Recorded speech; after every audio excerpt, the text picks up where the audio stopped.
বড় হলেই ভাই বেচতে চাইলাম বলবো আমার ওটা 10-12 হাজার টাকা বনপাড়া থেকে মেলা আসছিল, কিন্তু আমি বেশ তো পাইনি এই ধরনের তুলে মনে করেন যে আমি ওই দায়িকা ওই মাল আমার 1100 মনে হচ্ছে ওই মালটা একটু বড় মনে হয়েছে যেটা হয় আপনি এসে চয়েস করুন। আপনি একটা বড় ওজন দেখে দিবেন আমাকে, ওই যে ওই মালটা ভালো লাগছে না, এই যে হাঁটে এদিকে হাঁস এগুলো যেটা খাবেন সেটাই ভালো, বুঝছেন?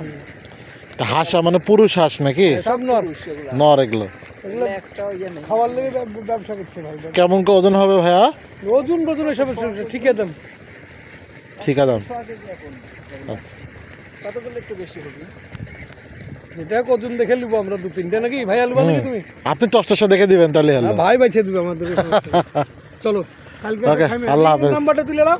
হ্যাঁ তুলে নিছি বাই। লিসেন, হ্যাঁ কি ভিডিও করে বলে ছোট ছেলের মুখে এটাই 10 বছর পর যখন দেখবা তখন মনে হবে।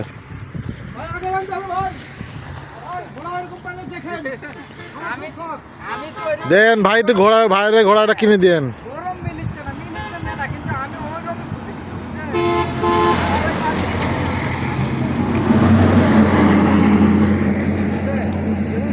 মানুষ ওরকম ডিউটি দেয় না, আমাকে ফেলে না দেয়। হ্যাঁ হ্যাঁ চড়ে বাড়াইলে দিবি না, দিবি না। দামে তো লাগবে, ছোটোর থেকে পারা লাগবে তখন।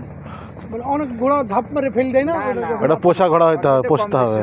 ছোটোর থেকে পারা লাগবে, ট্রেনিং দিয়ে নিতে আর হবে। আপনি তো অন্তত আর দুটো চললে হবে না, আর তো ফলগুলো জানা লাগবে, দরকার তো হবে না। বড় বড় আছে একটা আছে, মেলাগুলো আছে। মেলা অনেক আছে। আসেন। একটা আমি এখানেই বই তালা মাসে